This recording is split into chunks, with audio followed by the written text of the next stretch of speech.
이번 시간에는 좀 답안 작성하는 것도 여러분들 거가 이제 좀 공통적으로 제가 볼 때는 좀 미흡하다고 생각하는 것들을 좀 정리해서 말씀을 좀 드리려고 하거든요.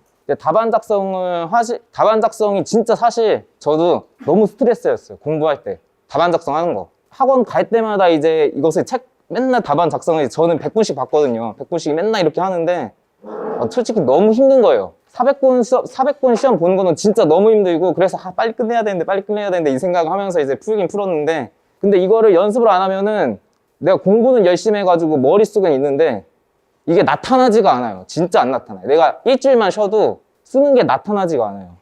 그래가지고 이러면은 안 되는데 너무 힘들고, 근데 이런 과정을 겪을 수밖에 없습니다. 우리는 이제 뭐 한 응시 인원수가 700~800명 중에서 뭐 한 15명 플러스 마이너스 5명 막 이렇게 뽑잖아요. 뭐 적게 뽑을 때는 진짜 저번에 진짜 적게 뽑았죠. 3명 뽑았으니까. 그러니까 그 안에 어떻게든 들어가려고 한다면, 어차피 들어가려고 지금 다 여기 모이신 거잖아요. 그 안에 들어가려고. 그러면은 연습 안 할 수가 없어요. 아는 것을 어떻게 잘 표현하느냐, 이게 진짜 제일 중요하거든요. 제가 볼 땐 아는 것보다 사실 더 중요해요. 이게 저번에 제가 한번 말씀드린 적이 있었는데, 같이 스터디 공부하시는 분 중에 한 분은 매일 한 개씩 풀었어요. 매일 한 개씩. 그분이 이제 제일 빨리 나갔어요. 2년 전에 나갔으니까. 그러니까 여러분들도 얼마나 답안 작성하는 것에 치중을 많이 두느냐. 어차피 그 채점관들은 그것만 보거든요. 답안 작성한 거. 그것만 보니까 어쩔 수 없는 거죠. 우리는 연습을 할 수밖에 없는 거죠. 근데 예전보다는 뭐 안 보고 쓰셨으니까 우세해지셨고요. 일단은 제일 중요해요. 제가 볼 때 1번이 정해진 시간 안에 이제 문제를 푸는 것이 가장 중요해요. 정해진 시간 안에. 뭐 아직 이제 기본반이니까 뭐 지금 뭐 정해진 시간 안에 쓸 수는 없겠죠. 근데 정해진 시간 안에 쓸 수 있도록 그런 식으로 계속 노력을 해야 돼요. 우리는 알면 알수록, 공부를 하면 할수록, 이제 여러분들도 이제 어느 정도 공부를 하셨으니까 머릿속에 이제 들어간 것들이 있을 거예요. 근데 그런 것들을 내가 나 답안 작성 더 잘할 수 있는데, 이 남은 시간 안에 답안 작성을 더 잘할 수 있는데 욕심 부리다가는 그 한 문제는 건져요. 한 문제 건지는데 다음 문제는 다 놓쳐요. 그러면은 이제 좋은 점수를 받기가 어려운 거죠. 잘 못 쓰더라도 좀 최대한 시간에 좀 맞춰서 쓸 수 있는 막 이런 것들이 이제 좀 중요하고요. 그래서 이제 정해진 시간 안에 문제를 푸는 것이 이제 가장 중요하다. 그리고 이제 자를 갖고 계신 분은 50%, 안 갖고 계신 분은 50%인 것 같아요. 문제를 제가 채점하면서 자는 좀 성의 표현인 것 같아요. 이게 자를 사용하는 것들은. 뭐 이번에 뭐 증기훈 폭발 막 이런 거 하면서 그림 많이 그리셨더라고요.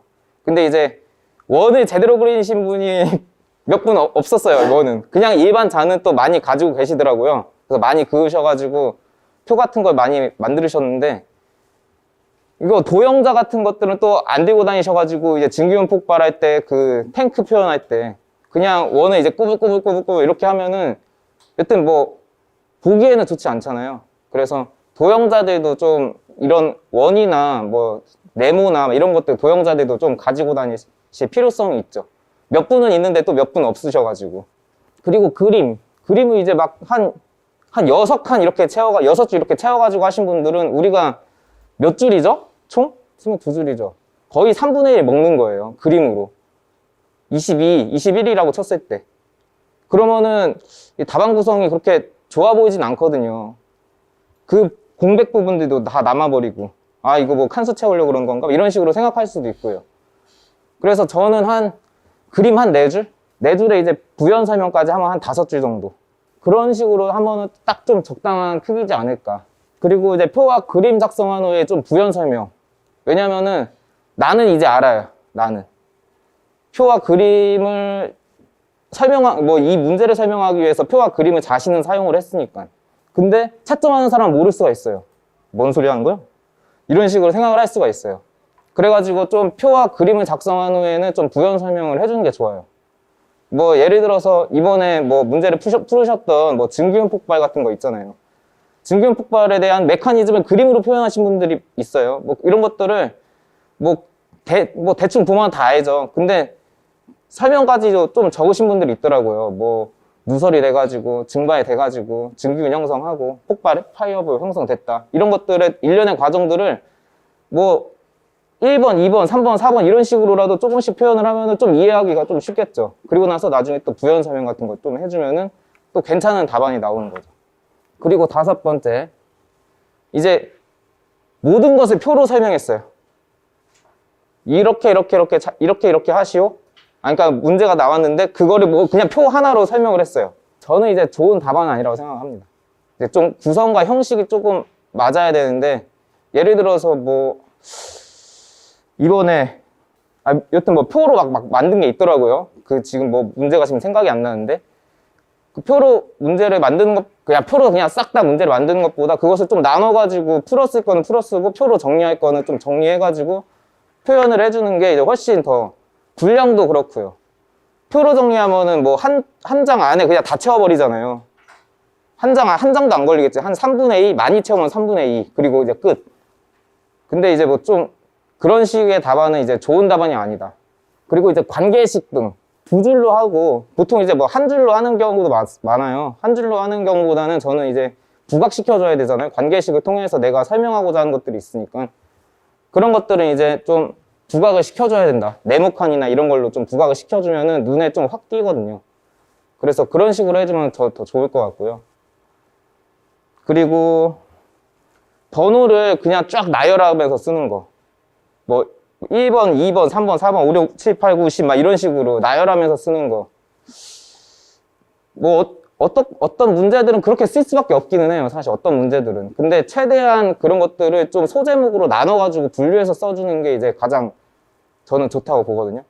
그래서 나열해서 어떤 것들은 어쩔 수 없어요. 어떤 것들은 어쩔 수 없는데, 그래도 최대한 좀 분류해서 나눌 수 있게. 그 채점할 때 소제목 보거든요. 소제목이 진짜 중요하거든요. 그게 키포인트거든요. 소제목을 내가 어떻게 구성을 하느냐. 근데 이제 그냥 쫙 나열해서 쓰면은 되게 단조로워 보이고, 그리고 이게 나열하면서 쓰다 보면은 시간이 또 좀 걸리게 되거든요. 그래서 최대한 좀 나눠서 쓸 수 있는 그런 노력이 필요하지 않을까. 그리고 8번째, 이게 이제 좀 진짜 중요하다고 저도 생각을 하는데, 아는 문제에서 점수를 잘 맞을 생각을 해야 돼요. 우리는. 왜냐하면 아는 문제만 나오는 게 아니기 때문에 아는 문제에서 좀 점수를 잘 맞을 생각을 해야 돼요. 그래서 내가 아는 문제가 나왔다 하면은 몇 점을 맞아야 될까요? 10점 중에 아는 문제가 나왔어요. 7점? 맞아요. 한 7점 정도 맞아야 돼요. 왜냐면 내가 모르는 문제는 100% 나오니까. 모르는 문제 나오면 4, 5점 맞겠죠. 모르는 문제 나오면 7점이랑 4, 5점이랑 이렇게 상쇄돼가지고 60점, 1 이렇게 나오는 거예요. 근데 아는 문제를 5, 6점 맞는다? 그러면 100% 떨어져요. 100%.